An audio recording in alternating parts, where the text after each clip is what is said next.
So it's actually a myth that time restricted eating or intermittent fasting helps with weight loss. It's any weight loss a person achieves with intermittent fasting is actually from the difficulty to muscle in three full meals and a snack or two in an 8 hour feeding window. So this is the magic of intermittent fasting. You just compress your feeding window and you eat less.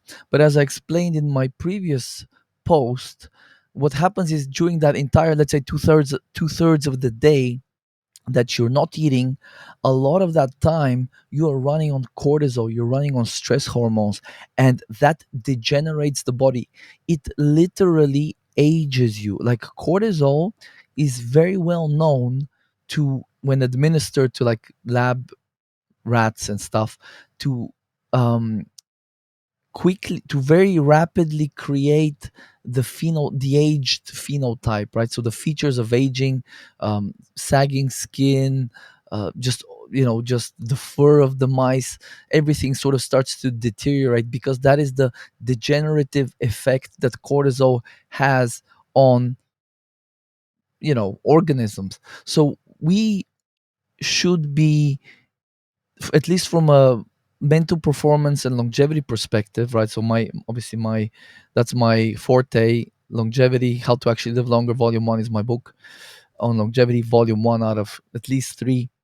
So in there I discuss much more depth why we actually want to be doing the opposite of what a lot of these mainstream fads are causing, which is, again, they're causing stress in the body. So the stress hormones, cortisol, adrenaline, they rise. And if we want optimal mental performance at work, if you want to sleep well, if you want to be able to interact with others without being cranky and sort of irritable and stuff like that, and everybody's incompetent and whatever else, we need to keep the stress hormones as low as possible. I absolutely guarantee you, if you follow this instead of what they're teaching out there in the mainstream, you will feel a million times better, and you will probably extend your life, which is very difficult to quantify. But this is the key to really good mental performance, to longevity, all of that good stuff, is to keep the stress hormones low,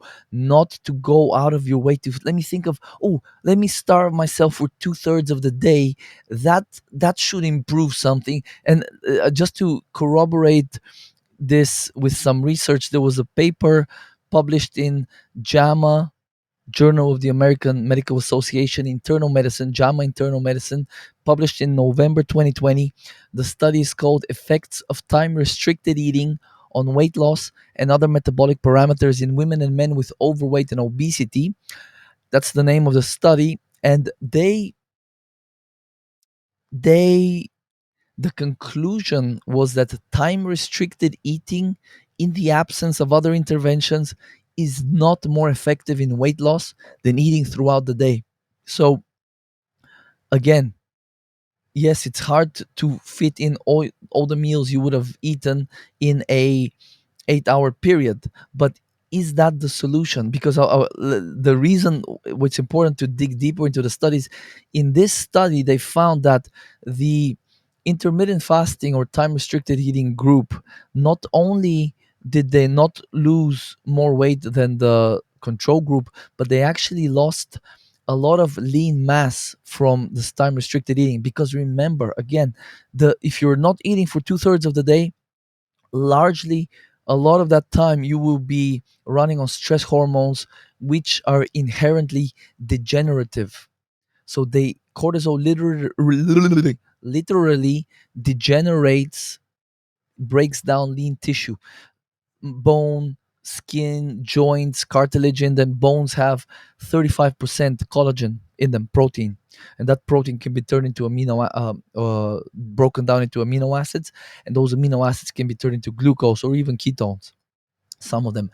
So they found that the study participants lost 65% of the weight that they lost was lean mass. All right. So that's huge because normally lean mass only accounts for 20 to 30% of the weight loss during, let's say, if you go on a diet or whatever and you lose a bunch of weight. 20 to 30% is the norm of what you will lose in terms of like muscle, bone, lean mass, right? So in this instance, they lost a ton more, uh, to, 2 to 3 times more than what is normal. So, and that was appendicular lean mass, just to be exact. Appendages are your arms and your legs, so they lost lean mass in their arms and their legs. So even the paper in JAMA Internal Medicine, they said that um, appendicular lean mass is correlated with nutritional and physical status, and reduced appendicular lean mass can lead to weakness, disability, and impaired quality of life, right? They said it themselves. And also they said the extent of lean mass loss during weight loss has been positively correlated with weight regain. So these poor folks that were part of this study, that they were doing from 8 p.m to 12 noon the next day, they weren't eating, they lost a bunch of lean mass, 65% of the weight loss. And the more lean mass you lose during an intervention, the more likely it is that you will regain weight later on, because it's lowering your metabolism. There was another study that I cite also in my book, How to Actually Live Longer, Volume 1. This one was in 2009, and they actually found that within 2 weeks, the the people's that were in the intermittent fasting group, the people's resting energy expenditure was lowered by 59 calories per day on average. So think about it this way: you go on an intermittent fasting schedule, within 2 weeks, your metabolic rate is lowered because your body, that's a a response to stress. So your body lowers its metabolic rate. So you actually, if you were to eat the same amount of food and the metabolic rate didn't drop any further, which it probably would, but if all else stayed the same, that means you would gain approximately 3 kilograms of body fat over the course of a year, or about 6.15 pounds roughly, if all else stayed the same. You ate the same amount of food. So this is what the stress of intermittent fasting is doing. And then the previous study that I went over, a couple of the findings, there was a article in CNBC titled "Intermittent Fasting Doesn't Help You Lose Weight. UCSF study suggests." And then the doctor, Dr. Ethan Weiss, cardiologist in the University of California, San Francisco, said that he no longer recommends intermittent fasting to his patients, and he stopped doing it himself. And just losing weight alone doesn't mean good things are happening for your health, he explained in the CNBC article. So that was published in September 2020, 4 years ago. So obviously, a lot of people didn't get the memo, right? I stopped intermittent fasting in 2019. You know, I'm a little bit ahead of the game in a lot of these things. I was doing keto, intermittent fasting and all this biohacking stuff that's huge now. I was doing that in 2018. So I'm a few steps ahead of most people, right?